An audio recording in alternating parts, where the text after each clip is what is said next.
أعوذ بالله من الشيطان الرجيم بسم الله الرحمن الرحيم الم تر إلى الملأ من بني اسرائیل، کیا آپ نے بنی اسرائیل کی ایک جماعت کو نہیں دیکھا؟ من بعد موسیٰ، موسیٰ علیہ السلام کے گزر جانے کے بعد یہ جماعت تھی۔ اذ قالوا، جس وقت انہوں نے کہا لنبی لہم، اپنے نبی کے لیے، ابعث لنا ملکا، کہ آپ ہمارے لیے ایک بادشاہ مقرر کر دیں، نقاتل فی سبیل اللہ، تاکہ ہم اللہ کے راہ میں لڑیں، جہاد کریں۔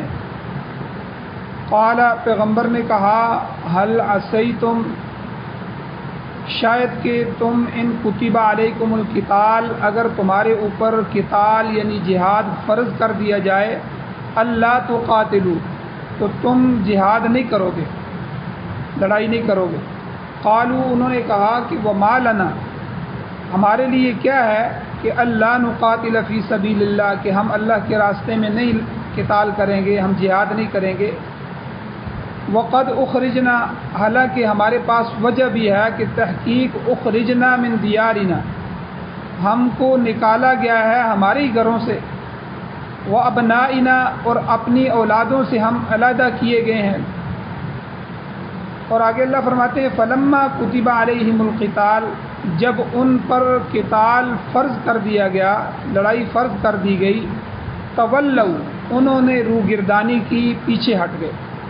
الا قلیلا منہم، ہاں مگر تھوڑے سے لوگ تھے ان میں سے جو جہاد کے لیے نکلے۔ واللہ علیم بالظالمین، اور اللہ تعالیٰ ظالموں کو جاننے والا ہے۔ سورہ بقرہ کی آیت نمبر 246 آج کے درس میں بیان ہوئی ہے، آپ نے ترجمہ سنا۔ سب سے پہلے ربط آیات کیا ہیں، ان آیات کا پچھلی آیتوں کے ساتھ ملاپ، جوڑ اور ربط کیا ہے۔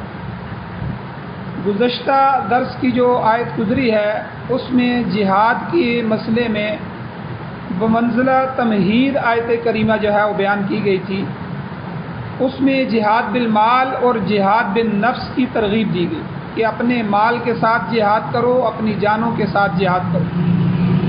اور اس سلسلے میں ایک واقعہ بھی ذکر ہوا تھا کہ جب کچھ لوگ جہاد کے خوف کی وجہ سے اپنے علاقے سے بھاگ کھڑے ہوئے، مگر اللہ تعالیٰ نے انہیں ہلاک کر دی، تو فقال لهم اللہ موتوا، اللہ نے ان کو کہا کہ تم مر جاؤ۔ تو اس لیے جب جہاد شروع ہو جائے تو اپنے علاقے سے بھاگنا نہیں چاہیے، لوگوں کو اپنے گھر نہیں چھوڑنے چاہیے، اپنا علاقہ نہیں چھوڑنا چاہیے۔ اس قوم کو اللہ نے کہا کہ اس قوم سے لڑو، جہاد کرو، تو یہ اپنے علاقے کو چھوڑ کے بھاگ گئے۔ تو جن پہاڑوں پر، جن دروں پر انہوں نے پناہ لی تھی، جہاں یہ پہنچے تھے، جس کو یہ اپنی پناہ کی جگہ سمجھ رہے تھے، اللہ نے وہیں ان کو کہا فقال لهم اللہ موتوا ثم ارجعوا، پھر مر گئے۔ پھر وقت کے جو پیغمبر تھے ان کی دعا سے ثم احیاہم، اللہ کہتے ہیں ہم نے ان کو دوبارہ زندہ کیا۔ تو اس سے ثابت ہوتا ہے کہ لڑائی سے راہ فرار اختیار نہیں کرنا چاہیے، لڑائی سے بھاگنا چاہیے، کیونکہ موت اور حیات یہ اللہ کے قبضہ قدرت میں ہے۔ موت اپنے وقت معینہ پر آئے گی، جو وقت اس کے لیے معین ہے اس میں تقدیم اور تاخیر نہیں ہو سکتی۔ پھر اسی آیت کے اگلے حصے میں لڑائی کا اللہ نے واضح حکم دیا، جہاد کا واضح حکم دیا، کیونکہ جو قوم جہاد سے جی چراتی ہے وہ مغلوب ہو جاتی ہے اور کار مذلت میں، ذلت کے گڑھوں میں گر جاتی ہے۔ آج کے درس میں جہاد کے متعلق تنظیم کا تذکرہ ہے کہ جہاد ایک اجتماعی مسئلہ ہے، پوری قوم کا مسئلہ ہے، تمام مسلمانوں کا مسئلہ ہے، اور اس کے لیے تنظیم کا ہونا انتہائی ضروری ہے۔ اس کے بغیر کامیابی ممکن نہیں ہے۔ گویا یہاں سے، اس آیت سے اللہ تعالیٰ مسلمانوں کے سیاسی نظام کے جو اصول ہیں، جو قواعد ہیں، جو ضابطے ہیں، وہ بیان فرما رہے ہیں اور اس کے طریقہ کار کی وضاحت فرما رہے ہیں۔ اسلام کا سیاسی نظام کیا ہے؟ دنیا بھر کا جو جتنا بھی سیاسی نظام ہے، ظاہر بات ہے ہر قوم، ہر ملک ایک سیاسی نظام رکھتا ہے، وہ سب کا سب اجتماعیت سے تعلق رکھتا ہے۔ قرآن پاک نے اسلام کے جو سیاسی نظام کے خد و خال بیان فرمائے ہیں، ایک تو یہاں سورہ بقرہ میں بیان فرمائے ہیں، اس کے علاوہ بعض دوسری صورتیں ہیں، مثلا سورہ صف کے اندر، سورہ حج کے اندر، سورہ انفال کے اندر اور سورہ توبہ کے اندر اللہ نے اس کے جو ہے خد و خال بیان فرمائے ہیں۔ بلکہ ان میں سے بعض صورتوں کے بعض مقامات پر اللہ نے پورے مستقل ابواب بیان فرمائے، پورے باب بیان کیے ہیں۔ چونکہ یہ ایک اجتماعی مسئلہ ہے، اس لیے اس نظام کو چلانے کے لیے ایک حاکم یا امیر کا تقرر لازمی ہے، امیر المؤمنین کا ہونا ضروری ہے، ایک حاکم وقت کا ہونا ضروری ہے، خصوصاً جہاد جیسے اجتماعی کام کے لیے امیر لشکر کا ہونا انتہائی ضروری ہے، جس کی سرکردگی میں قوم جہاد میں حصہ لے۔ آپ دیکھیں حضور علیہ الصلوۃ والسلام نے اس کی کتنی تاکید فرمائی۔ خود سب سے پہلے جو غزوے کے لیے حضور صحابہ کو بھیجتے تھے، سب سے پہلے امیر مقرر کرتے تھے۔ کئی لشکروں کے امیر حضور نے ایسے مقرر فرمائے جو بڑے صحابہ کی موجودگی میں انتہائی چھوٹے صحابہ کو مقرر کیا۔ اب دیکھیں سب سے آخری لشکر جب حضور دنیا سے تشریف لے جا رہے ہیں، اس میں حضرت اسامہ رضی اللہ تعالیٰ عنہ کو امیر مقرر فرمایا۔ اسامہ یہ بچے تھے اور ان کے مقابلے میں حضرت ابوبکر صدیق تھے، حضرت عمر فاروق تھے، بڑے صحابہ تھے جو ان کے ماتحت ہو کے حکم فرمایا کہ آپ جاؤ جہاد کرو۔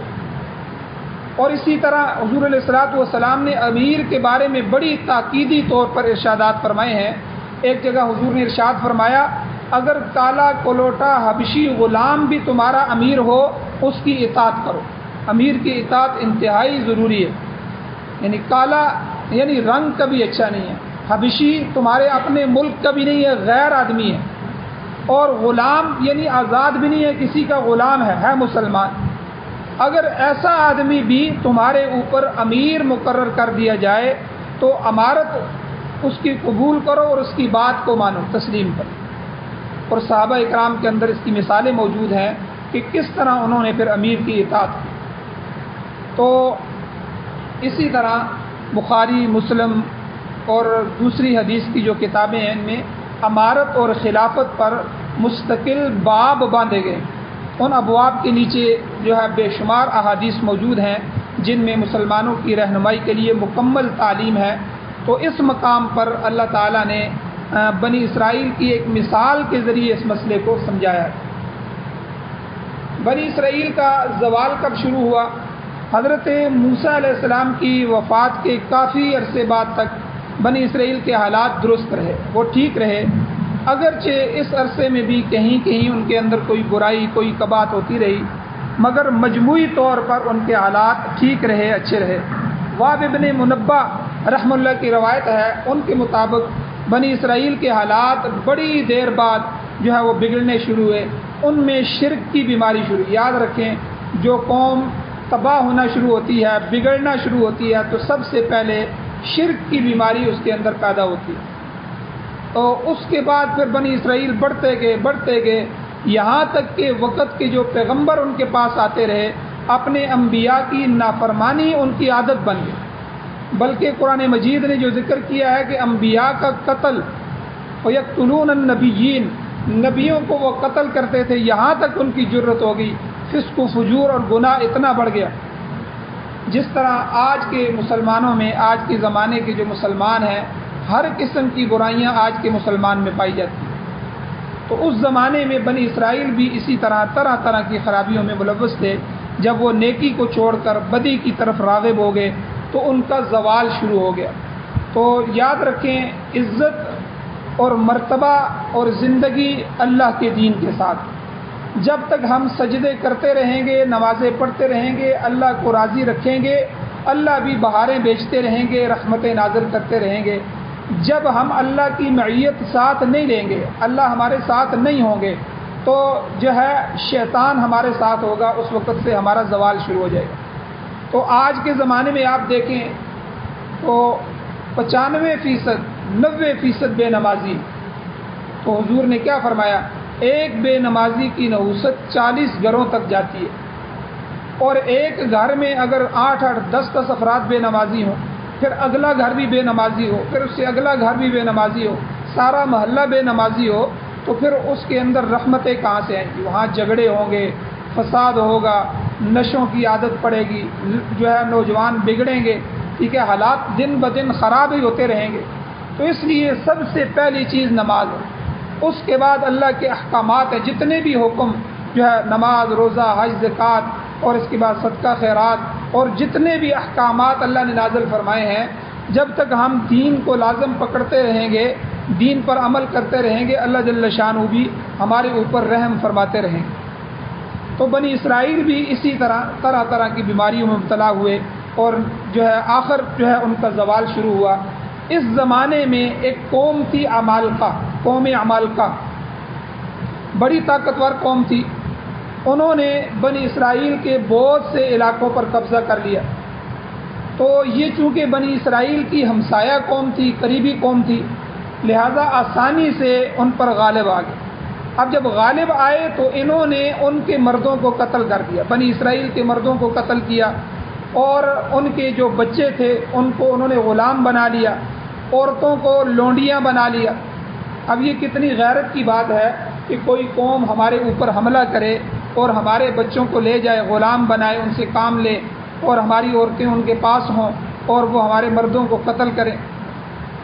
اب اسرائیلی روایات میں آتا ہے، ان کی اپنی روایت میں، کہ یہ عمالقہ قوم ہے جو تھی، اس نے 30,000 نوجوان لڑکیوں کو لونڈیاں بنا دی۔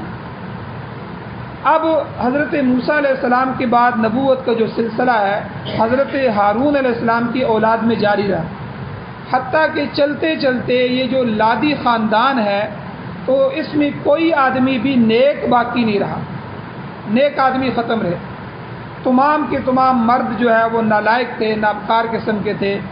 تو اس زمانے میں جو ہے ایک نیک آدمی تھا، وہ آخر جہاد کر رہا تھا، جہاد کرتے کرتے وہ آدمی دشمنوں کے خلاف مارا گیا۔ اس کی بیوی اس وقت حاملہ تھی، تو اس زمانے میں اس بیوی نے، اس عورت نے دعا کی اللہ سے کہ اے مولا کریم مجھے ایک لڑکا عطا فرما اور نیک اور صالح اولاد عطا فرما۔ اتفاق کی بات کہ اللہ تعالیٰ نے اسے بیٹا عطا کر دیا، جس کا نام اس نے سمائل یا سموائیل رکھا۔ سموائیل یہ عبرانی زبان کا لفظ ہے، جس کا معنی یہ بنتا ہے کہ اللہ تعالیٰ نے دعا کو سن لیا اور بیٹا عطا کر دیا۔ یہ لفظ جس طرح اسماعیل ہے نا، اسماعیل، جبرائیل، میکائیل، تو یہ سارے عبرانی زبان کے لفظ ہیں۔ یہ ایک زبان تھی، آج دنیا میں موجود نہیں ہے۔ تو یہ سموائیل جو ہے یہ بھی عبرانی زبان تھی۔ تو بہرحال یہ لڑکا جب بڑا ہوا تو اللہ تعالیٰ نے اسے نبوت عطا فرمائی، نبی بنایا، اس پر وحی نازل فرمائی۔ اور یہ جو واقعہ بیان ہو رہا ہے یہ اسی نبی سموائیل علیہ السلام کے زمانے کا واقعہ ہے کہ اس کے بعد حضرت داؤد علیہ السلام عیسیٰ علیہ السلام سے 11، 12 یا 1300 سال پہلے حضرت داؤد علیہ السلام آئے۔ اس کے بعد حضرت عیسیٰ علیہ السلام تشریف لائے۔ پھر عیسیٰ علیہ السلام جو ہیں یہ بنی اسرائیل کے آخری نبی ہیں۔ تو اس کے بعد 600 سال بعد، 6 صدیوں بعد حضور نبی کریم صلی اللہ علیہ وسلم تشریف لائے۔ الغرض بنی اسرائیل جو ہیں اپنے نبی کے پاس آئے، سموائیل علیہ السلام کے پاس بیت المقدس میں جمع ہوئے، اور ان سے درخواست کی کہ ہمارے لیے آپ ایک تنظیم بنائیں، ایک جماعت بنائیں، اور ہمارا ایک بادشاہ، ایک امیر مقرر کریں، جس کی سرکردگی میں ہم اس دشمن سے لڑیں گے، قوم عمالقہ سے لڑیں گے، اس کا مقابلہ کریں گے، اور ہمارے جو علاقے کھو گئے ہیں، کھوئے ہوئے علاقے، کھوئی ہوئی عزت ہم اپنی واپس کریں گے۔ اب یہاں سے واقعے کا آغاز ہو رہا ہے۔ ارشاد ہوتا ہے الم تر الی الملأ من بنی اسرائیل، کیا آپ نے ایک گروہ کو، بنی اسرائیل کی ایک جماعت کو نہیں دیکھا؟ من بعد موسیٰ، یہ واقعہ موسیٰ علیہ السلام کے بہت عرصے بعد کا ہے۔ اذ قالوا، جس وقت انہوں نے آ کر کہا لنبی، اپنے نبی کو، کہ ابعث لنا، آپ بنائیں ہمارے لیے ملکن، ایک بادشاہ، ایک امیر آپ ہمارے لیے مقرر کریں، نقاتل فی سبیل اللہ، جس کی سرکردگی میں ہم اللہ کے راستے میں جہاد کریں۔ یہاں آگے چلنے سے پہلے ملکن کی تھوڑی سی میں تشریح کرنا چاہتا ہوں۔ لفظ ملک جو ہے، پہلے بھی میں نے کئی دفعہ بتایا کہ عربی زبان میں کئی الفاظ ایسے ہوتے ہیں جن کے کئی معنی آتے ہیں، جیسے عین، عین کا معنی آنکھ بھی آتا ہے، عین کا معنی چشمہ بھی آتا ہے، عین کا کئی معنی آتے ہیں۔ اسی طرح مولا، جس طرح کہتے ہیں مولا علی، ٹھیک ہے، مولا کے کئی معنی، تقریباً 22 معنی جو ہے اردو کے اندر جو ہے عربی میں یہ مولا کے لفظ کے آتے ہیں، جس کے مولا ایک غلام کی بھی قسم ہے، مولا جو ہے آقا کو بھی کہتے ہیں، مولا دوست کو بھی کہتے ہیں، ولایت سے ہے، مولا ولی کو بھی کہتے ہیں، اور اسی طرح جو ہے مولا مقتدا اور پیشوا کو بھی کہتے ہیں۔ تو یہ بہت سی جو ہے، جہاں جن حدیث میں حضور نے حضرت علی کو مولا کہا تو وہاں مولا سے مراد اپنا دوست فرمایا کہ علی میرے دوست ہیں، مجھ سے محبت کرنے والے۔ تو بہرحال ملک جو ہے اس کے بھی کئی معنی ہیں، وسیع معنوں میں آتا ہے۔ عربی زبان میں ملک جو ہے سردار کو بھی کہتے ہیں، ملک امیر کو بھی کہتے ہیں، ملک حاکم کو بھی کہتے ہیں، ملک جو ہے خوشحال آدمی کو بھی کہتے ہیں، جو خوشحال ہو، جس کے پاس مال ہو۔ تو جیسا کہ حضرت عبداللہ ابن عمر رضی اللہ تعالیٰ عنہ کی ایک روایت موجود ہے کہ کچھ لوگ آپ کے پاس آئے اور اپنی مالی حالت کا تذکرہ کیا کہ ہم بہت کمزور ہیں، ہمارے پاس مال نہیں ہے، اور مدد کی درخواست کی کہ آپ ہماری کچھ مدد کریں۔ حضرت عبداللہ ابن عمر رضی اللہ تعالیٰ عنہ نے فرمایا کہ اگر تم چاہتے ہو تو میں تمہارا جو ملک ہے اس کے پاس سفارش کرتا ہوں۔ ملک یہاں بمانا حاکم کے، تو میں اس سے سفارش کرتا ہوں، اور اگر چاہو تو ہمارے پاس ٹھہر جاؤ، حسب توفیق ہم تمہاری خدمت کریں گے، یا اگر چاہو تو صبر کرو، کیونکہ صبر کا نتیجہ آخرت میں اللہ بہت بہتر عطا کرے گا۔ چنانچہ ان لوگوں نے سوال کرنے کے بجائے صبر کو پسند فرمایا۔ انہوں نے کہا کہ جب آپ نے ہمیں ترغیب دی ہے اور آخرت کی ترغیب دی ہے تو اس لیے ہم نہ آپ کے پاس ٹھہرتے ہیں، نہ ہم اپنے بادشاہ کے پاس، اپنے ملک جو ہے وہ حاکم جو ہے اس کے لیے سفارش کرواتے ہیں، ہم صبر کو پسند کرتے ہیں۔ تو یہاں پر ملک بمانا حاکم کے استعمال ہوا ہے۔ اسی طرح ایک اور واقعہ ہے انہی کا کہ ایک اور شخص آیا، کہنے لگا میرے حالات بہت خراب ہیں۔ تو عبداللہ ابن عمر رضی اللہ عنہ نے پوچھا کہ اچھا مجھے یہ بتاؤ تمہارا مکان ہے؟ اس نے کہا جی ہاں مکان بھی ہے۔ پھر پوچھا تمہاری شادی ہو چکی ہے، بیوی ہے؟ اس نے کہا جی ہاں بیوی بھی ہے۔ پھر آپ نے پوچھا تمہارا کوئی خادم بھی ہے، نوکر ہے؟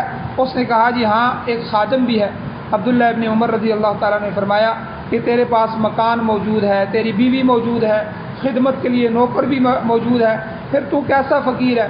انت من الملوک، یہاں بھی فرمایا کہ تو بادشاہوں میں سے، مطلب یہ ہے کہ تو خوشحال آدمی ہے۔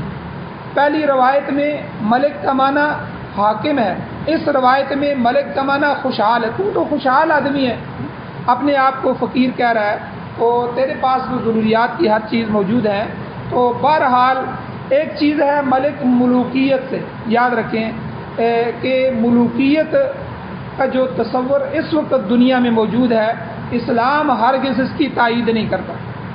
آج ہم سمجھتے ہیں کہ بادشاہ وہ ہے جو کسی ملک کے ہر سیاہ اور سفید کا مالک ہے، جو چاہے کرے اس کو کوئی پوچھنے والا نہیں ہے، اور اس کی زبان سے نکلا ہوا ہر لفظ قانون کا درجہ رکھتا ہے۔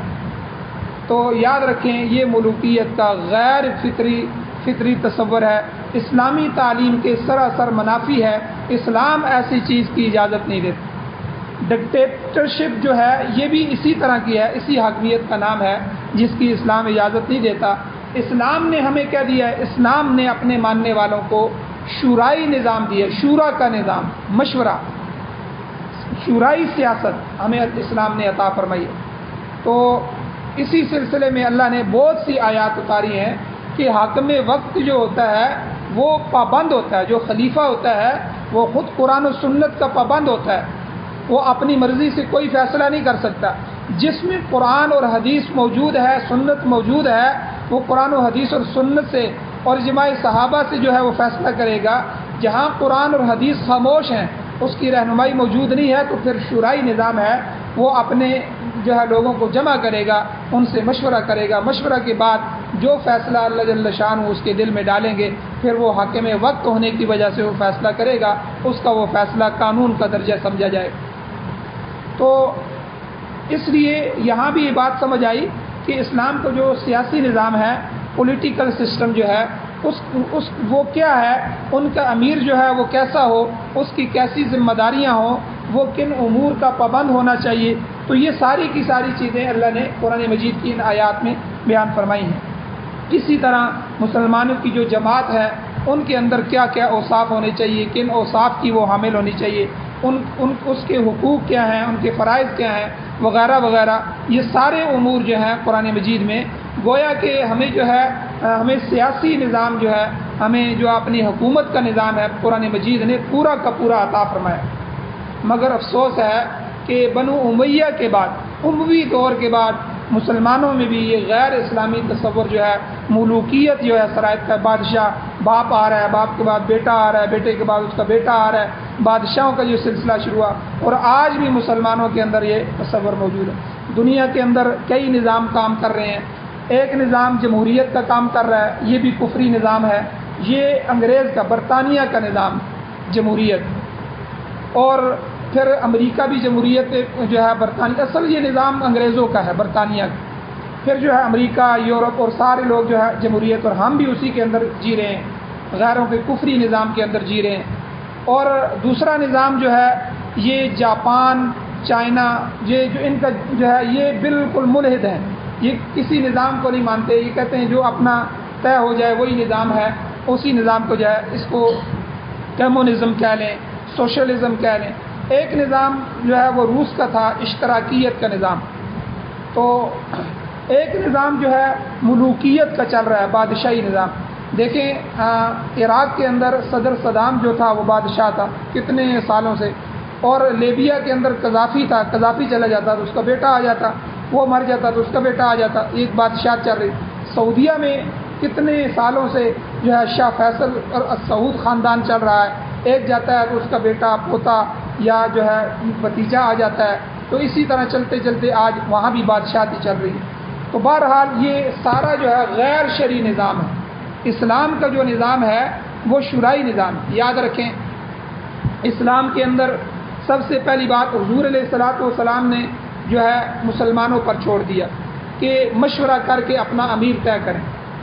پھر حضور علیہ السلام فوت ہوئے تو حضور کے بعد سب سے پہلے خلیفہ چنا گیا. تو مسلمانوں نے خود مشورہ کیا، اس میں اختلاف بھی ہو گیا.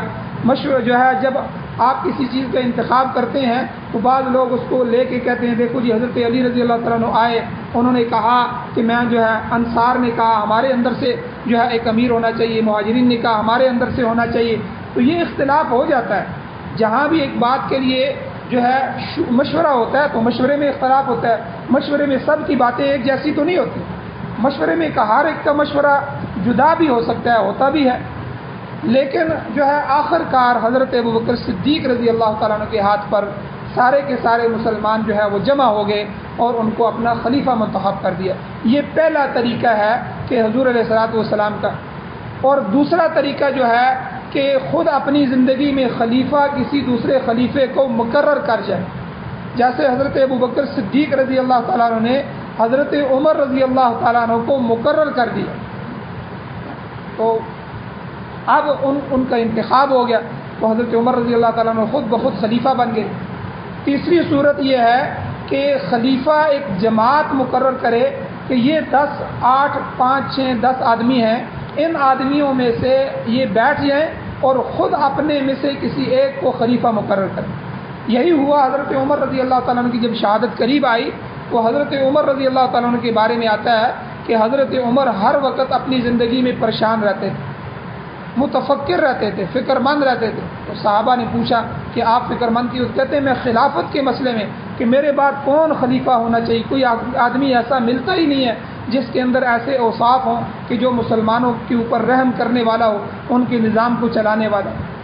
تو بہرحال جب شہادت قریب ہوئی تو آپ نے 6 آدمیوں کا انتخاب فرمایا، جس میں حضرت عثمان، حضرت علی، حضرت عبد الرحمن بن عوف، حضرت سعد، یہ جو 6 آدمی تھے ان کو منتخب فرمایا اور ان کو کہا کہ آپ ایک کمرے میں بیٹھ جانا، اور ان کے اوپر جو ہے پیرا مقرر کر دیا کہ جب تک یہ آپس میں سے کسی ایک کو جو ہے اتفاقی طور پر امیر مقرر نہ کر دیں ان کو باہر نکلنے نہیں دینا.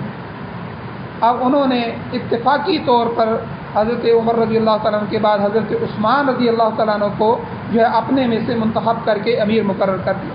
یہ تیسری صورت ہے.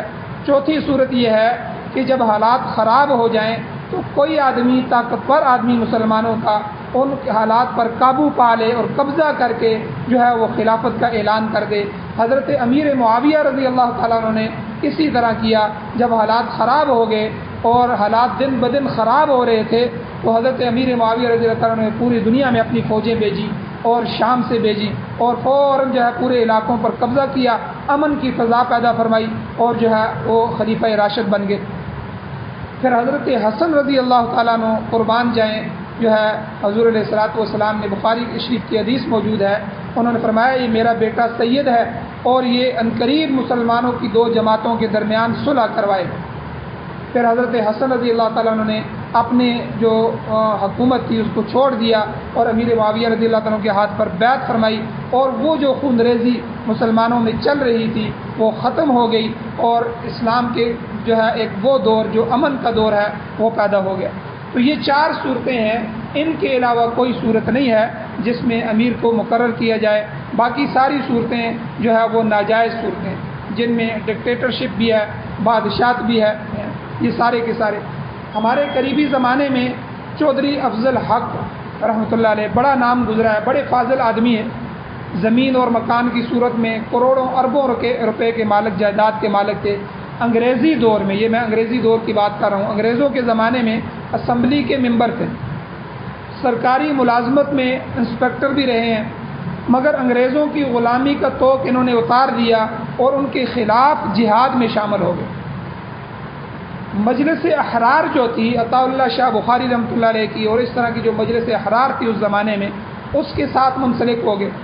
زمین اور مکان اور ہر چیز اللہ کی راہ میں قربان کر دی، حتیٰ کہ ان کا جنازہ جو تھا وہ بھی مجلس احرار کے دفتر سے اٹھایا گیا. آپ نے بہت سی کتابیں لکھی ہیں جن میں حضور علیہ الصلوۃ والسلام کی سیرت طیبہ پر بھی ایک کتاب لکھی ہے اور فرقہ واریت کے خلاف بھی ایک کتاب لکھی ہے، سورہ فاتحہ کی تشریح میں بھی ایک جو ہے کتاب لکھی ہے. تو آپ نے ملوکیت کے متعلق یعنی بادشاہت کے متعلق بھی ایک کتاب لکھی ہے. اس میں آپ فرماتے ہیں کہ افسوس ہے کہ بنو امیہ کے بعد مسلمانوں نے اسلام کا اجتماعی اور شورائی نظام چھوڑ کر اس کی جگہ جو ہے شہنشاہیت جو تھی اس کا ٹاٹ جو ہے انہوں نے بچھا دیا. ملوکیت اور شہنشاہیت جو تھی، جو کیسر و کسریٰ کا پورا امتیاز تھا، جس کو مٹانے کے لیے اللہ نے اپنے آخری نبی کو مبعوث فرمایا تھا، یہی نظام دوبارہ اپنی پوری آب و تاب کے ساتھ مسلمانوں میں پھر رائج ہو گیا. تو بہرحال آج بھی جو ہے مسلمان غیروں کے نظام کے، تو کابل کا امیر تھا امیر امان اللہ خان مرحوم، ان کا جو اس کا باپ تھا امیر حبیب اللہ خان مرحوم، یہ بھی اپنے وقت کا بادشاہ تھا. اس کے متعلق حضرت مولانا عبید اللہ سندھی رحمۃ اللہ علیہ لکھتے ہیں کہ آخری دور میں اس کی حالت اس حد تک پہنچ چکی تھی کہ کئی بیویاں تھیں اس کی، تقریباً 300 بیویاں، اور اس کے باوجود جو ہے شریف لوگوں کی بہو بیٹیوں پر ہاتھ مارتا تھا. یعنی اتنا قماش قسم کے آدمی بادشاہ گزرے ہیں. تو بڑی حیثیت کا مالک تھا، مگر اس قسم کی حرکتیں اس شہنشاہیت کے اندر موجود ہوتی ہیں. تو شہنشاہ جو ہوتے ہیں، بادشاہ جو ہوتے ہیں، وہ اس طرح کی حرکتیں کرتے ہیں، ان کو کوئی روکنے ٹوکنے والا نہیں ہوتا. تو نواب حیدرآباد کا جو نواب ہے جب وہ مرا اس وقت اس نے بھی تقریباً 250 عورتیں، تو یہ عورتیں اس کی داشتہ تھیں. تو اس طرح کی جو ہے یہ ساری حرکتیں بادشاہوں سے ہوتی رہتی ہیں. تو بہرحال بنی اسرائیل حضرت سموائیل علیہ السلام کے پاس آئے، ان سے کہا کہ ہمارا امیر بادشاہ مقرر کریں، ہم ان کے ساتھ مل کر جو ہے جنگ کریں گے، جہاد کریں گے. تو یاد رکھیں جماعت جو ہے، جماعت کے بغیر سیاسی نظام نہیں چل سکتا. اسلام میں حدیث موجود ہے، اسلام میں فرمایا کہ لا اسلام الا بالجماع، جماعت کے بغیر اسلام کو کوئی تصور نہیں. ایک جگہ فرمایا لا جماعت الا بالامیر، امیر کے بغیر جماعت کسی کام کی نہیں. اس لیے فرمایا کہ جب آدمی سفر کرے تو اکیلا سفر نہ کرے، ہارٹ اٹیک ہو جائے، بیمار ہو جائے، کوئی حادثہ ہو جائے، کوئی مسئلہ ہو جائے، اکیلا آدمی اکیلا ہی ہوتا ہے. تو اس لیے فرمایا کہ جماعت ہونی چاہیے، جماعت کے ساتھ سفر کریں. بلکہ ایک حدیث میں حضور نے فرمایا 1 یا 2 آدمی شیطان ہیں، مگر 3 آدمیوں کی تعداد ایک جماعت ہے. اور 4 آدمیوں کے متعلق فرمایا 4 آدمی جمع ہو جائیں تو فرمایا خیر الجماعت 4، 4 آدمیوں کی جماعت بہترین جماعت. تو اس لیے فرمایا سفر پر جب روانہ ہونے لگو تو ایک تو اپنی جماعت کے ساتھ جو، دوسرا ان میں سے امیر مقرر کر لو. اس کی سرکردگی میں اس کی ہدایت کے مطابق عمل کرو. انفرادی حالت میں اگر سفر کرو گے تو شیطان کے غلبے کا خطرہ ہوتا ہے، شیطان کے شر سے محفوظ نہیں رہ سکو گے. تو بہرحال اس نبی اور قوم کے اندر مکالمہ ہوا کہ جب قوم آئی انہوں نے کہا کہ آپ بادشاہ مقرر کریں، ہم ان کے سرکردگی میں جہاد کرنا چاہتے ہیں. تو نبی نے کہا قال هل عصیتم، نبی نے کہا کہ مجھے امید ہے شاید یہ بات ہو جائے، ان کتب علیکم القتال، اگر جہاد لڑائی تم پر فرض کر دی جائے. تو نبی نے اپنے خدشے کا اظہار کیا کہ جنگ فرض ہونے کے بعد اگر تم نے اس میں کمزوری دکھائی تو اللہ کی پکڑ آ جائے گی، اللہ کے پکڑ میں آ جاؤ گے، لہذا فرضیت جہاد سے پہلے اچھی طرح سوچ لو. قالوا، انہوں نے کہا وہ ما لنا اللہ نقاتل فی سبیل اللہ، ہمیں کیا ہے کہ ہم لڑائی نہ کریں اللہ کے راستے میں. وقد اخرجنا من دیارنا، حالانکہ ہمیں اپنے گھروں سے نکال دیا گیا، دشمنوں نے ہماری زمینیں اور ہمارے مکانات پر قبضہ کر لیا. وابنائنا، اور ہماری اولادیں ہم سے چھین لی، ہمیں ان سے جدا کر لیا، ہماری عورتوں کو بچوں کو لونڈیاں بنا لیا، غلام بنا لیا. اب نہ لڑنے کی ہمارے پاس کوئی وجہ نہیں ہے، ہم ضرور لڑیں گے، ہم ضرور اپنے دشمن سے جنگ کریں گے، ہمارا آپ امیر لشکر مقرر کریں. تو آگے اللہ فرماتے ہیں فلما کتب علیہم القتال، جب ان پر لڑائی فرض ہو گئی تو تولوا، انہوں نے روگردانی کی، پھر جہاد سے انکار کر دیا. الا قلیلا منہم، تو تھوڑے تو تھے جنہوں نے ہمت کی اور جواں مردی سے دشمن کا مقابلہ کیا، پھر اللہ نے ان کو غالب فرمایا. تو بہرحال آگے اللہ فرماتے ہیں واللہ علیم بالظالمین، اللہ تعالیٰ ظالموں کو خوب جانتا ہے.